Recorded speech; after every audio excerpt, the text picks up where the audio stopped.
Hey, what's up everybody? It's Lids, and we're back for some more Mardek, and we are ready, finally, to go through this next room in the cave, and what might be here? I don't know. Wait, what's up, Mardek? That's the Bandit Chief over there. I'm curious as to why he's doing what he's doing, so let's hide behind these rocks here and listen to some plot or backstory or something. Thanks, Dukin. Ah, magic crystals everywhere. None of them have even a smidgen of root magic at all. How is one supposed to gain supreme ultimate power with these? We can always keep looking, sir. I'm sure we'll find something eventually. And what makes you think that, then, lackey? Well, things always happen like that, don't they? One minute you're looking for your sword, can't find it, but then poof! You just keep looking, and you find it, strapped over your belt all along. The nincompoopery I have to put up with around here. It frustrates me almost to the point of eruption. If only I was made of rock and filled with other rock, which was molten, then maybe people would listen to me and fear my wrath. Huh? Oh, go away. You're a bother. I can't stand you anymore. I'll just talk to myself. That's slightly less frustrating. It makes me think slightly less about hurting things. Where can that damned crystal be? Why does nobody know? Surely there'd be some record of it somewhere. But no, I'm forced to look everywhere and waste away my life around morons because everyone else is too moronic to know how to tell me where to find this damned thing. Why, I should... What's this rabble doing here? What are you doing in my cave? You're the Bandit Chief, right? Well, I got something for you. Ha! Oh, you're picking a fight, eh? That's not such a brilliant idea, chum. Well, you see, I am most powerful. Yes, most powerful indeed. I could kill you with a thought, if I wanted. I don't think you should try anything. Oh, yeah? You look pretty feeble to me. Like a sissy girl. I could probably beat you up without even trying. Steely, stop it! Oh, you have company. Ganging up on me, are you? That's not very noble or honorable of you, but it's still stupid. You'll still lose. So I suggest you don't come any closer unless you plan on throwing your worthless lives down the pit. The pit of death. Think we should help, Mardek? Well, I do think that, yes. More? How many of you bloody soldiers are there? Is there an army hiding behind those rocks over there? If there is, come out now. I haven't got all day to wait for you to dramatically reveal yourselves one by one or two by two. No, there's just us, but you are the Bandit Chief, right? We're here to stop you. Just come along quietly, or we'll be forced to fight. Quietly? Quietly? Never. I can take you all on. Why, should I just give up on my villainous plans because you tell me to? Everything's going so well. We don't want to fight you. Oh, to hell with this. I do. Come on, you pansy. And here we have it. What is arguably the first quote-unquote real boss of the game, Furious, the Bandit Chief. We do now have both Emila and Steely in our party. So let's take a look here at what their stats look like. So we have Steely, who is a brawler, which, as I was alluding to a little bit earlier, means that he is actually fighting directly with his fists. No weapon necessary. High strength, high vitality, relatively high agility, not so much on the spirit, because he's not exactly the magic type. He is dark elemental, which means he has dark resistance and a little bit of light weakness. As for Emila, she is an elemancer, and is using a water rod, meaning that she will actually be casting spells, and, as you might suspect, does mean that she has high spirit, and is water elemental, meaning that she has some water resistance and cold weakness, and then we have, of course, Dugan and Mardek, as before. Emila is actually the quickest here, and if we go to her elemency skills, we can see that she has two options here. She can use a lightning bolt or a bubble ability. They are both elemental-themed attacks. Lightning bolt, not so surprisingly, being air-themed, whereas bubble being water-themed. an electric heavenly zap that inflicts air damage versus the target being barraged with bubbles of water, which somehow inflicts water damage. Let's take a quick look at Murius here. So he is the bandit chief, and he has... what? A revolver? Excuse me? Along with a little bit of armor and fire pendant, which means that he has some fire resistance, some air resistance, and actually a fair bit of water weakness, and 50% paralysis resistance as well. So we'll use that to inform what we want to do here, and that would seem to suggest that Bubble might make a lot of sense. So let's give it a shot.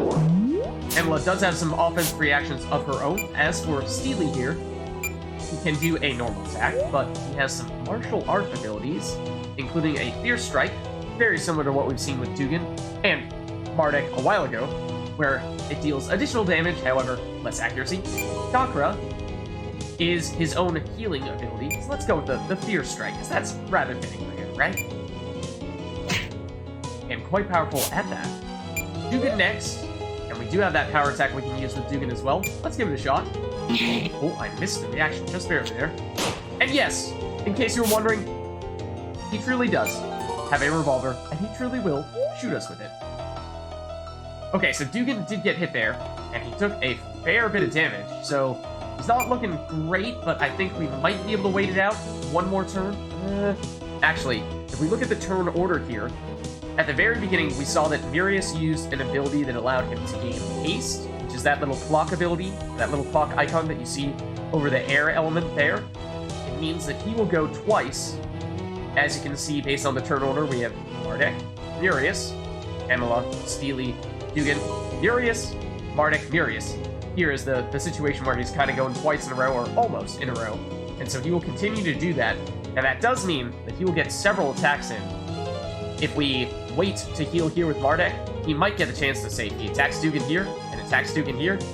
That's 2 more attacks he can squeeze in against Dugan before Mardek can come in with the heal, so it might actually make sense to apply the heal a little preemptively, yes. Oh, Furious using a lightning spell. I actually didn't remember that he had a lightning spell, quite frankly. We'll hit him with the water, though. Oh, and missed the reaction, no less. And we hope that we hit with those power strikes. They are, of course, powerful, but only deal the damage if they hit, of course. Taking sights at Mardek this time. A little bit less damage with the gun that time around. So, this time, yeah, I think we're okay. Going for the more traditional attack. And, of course, he wouldn't be a boss if he didn't heal. Just can't be that simple. So, we're gonna do it with more bubbles. We do have a pretty significant amount of damage here, fortunately. That is, if we land our hits.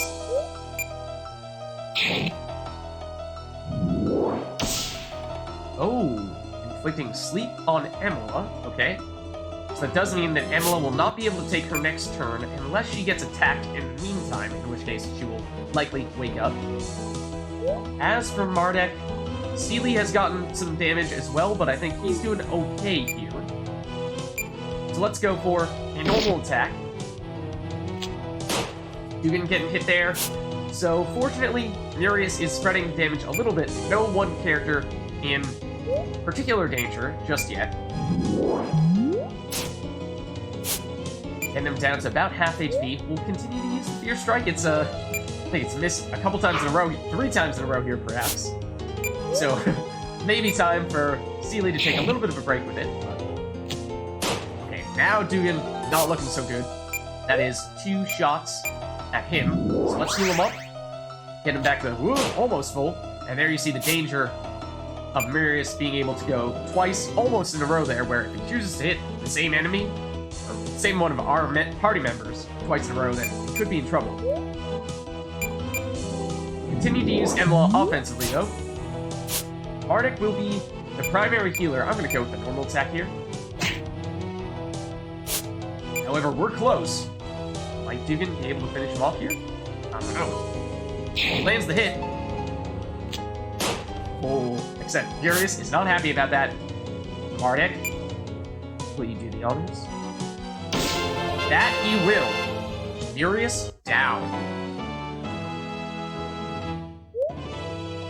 get a Phoenix down there, which is an item that, as we saw before, can heal a revived or a downed enemy, revive them, so that will be very useful for us in the future.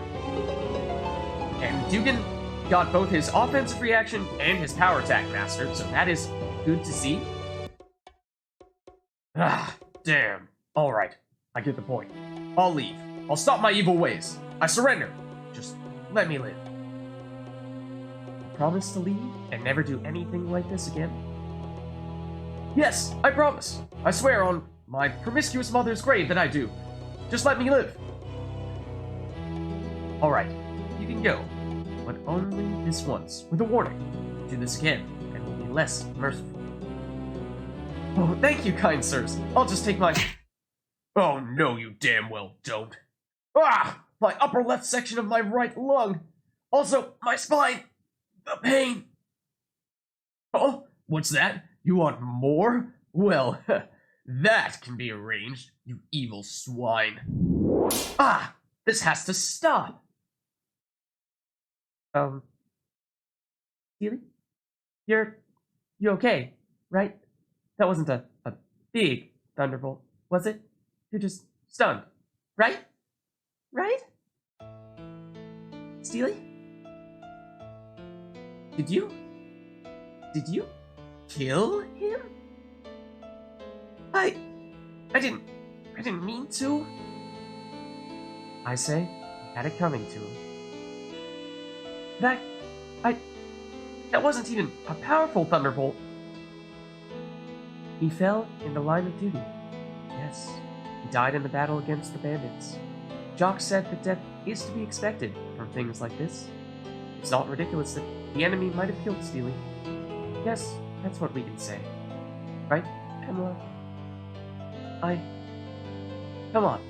We should go. There's no point staying here anymore.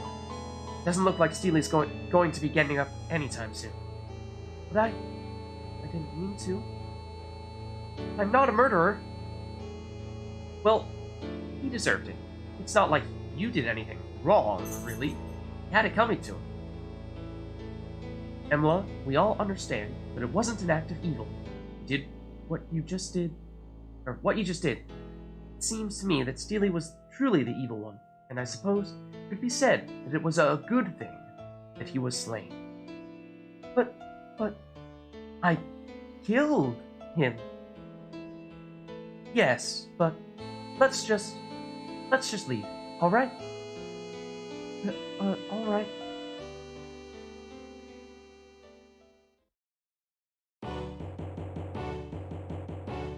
Alright, brace yourself for more questionable French accents. Welcome back, recruits. I'm glad to see that most of you made it back alive, but what happened to the Steely? Steely regretfully fell in battle, sir. He was reckless, which was typical of him, and he rushed arrogantly into battle with the bandits, and fell quickly, because he wasn't quite as strong as he believed himself to be. That sounds very believable. It is a terrible loss, but these things happen. We must always be ready to face the realization of casualties in this field of work. But his death is not in vain, no? You defeated the bandits, correct?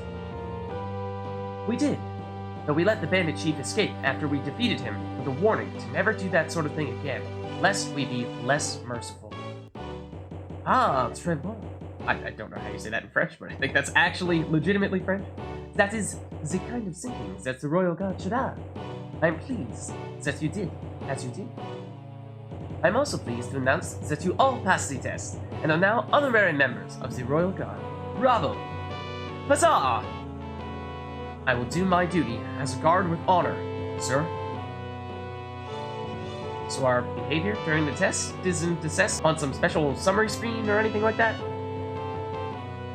You are not full guards yet, though. You may have passed the test, but there's still a ceremony before you officially gain your new ranks. The ceremony is carried out personally by the king, and will begin shortly. Oh, the king! You finally get to meet him. How exciting! Oh, I can't wait! And you don't have to, for the ceremony will begin in a few moments. Let us report to the throne room now.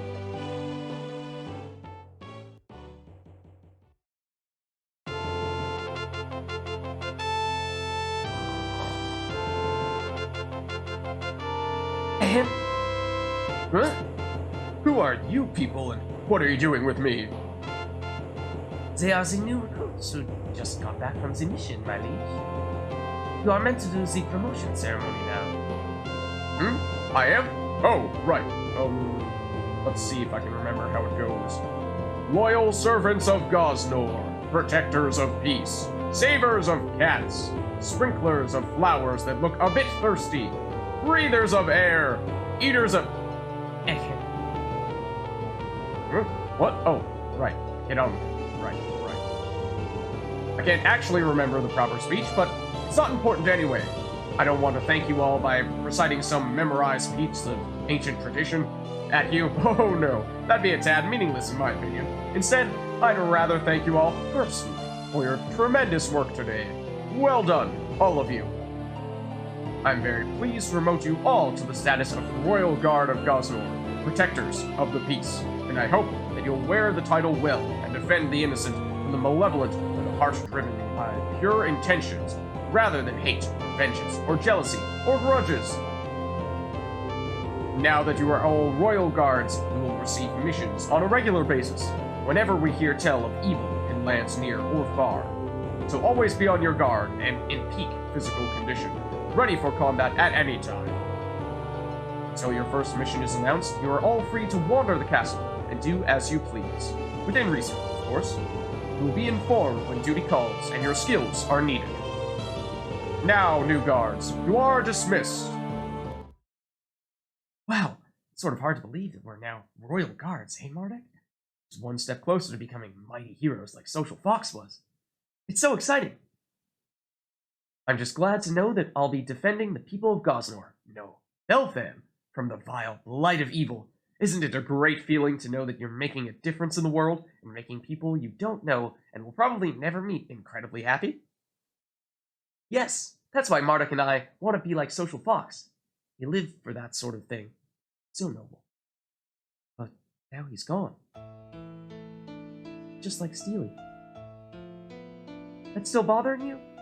You can't honestly say you miss him, can you? Are you going to say that you loved him deep down, or something like that? Even though he treated you like filth or an object all the time and had no respect or concern for anyone at all besides himself? No, it's not that. The guy was an egotistical brute, that's for sure, but killed him.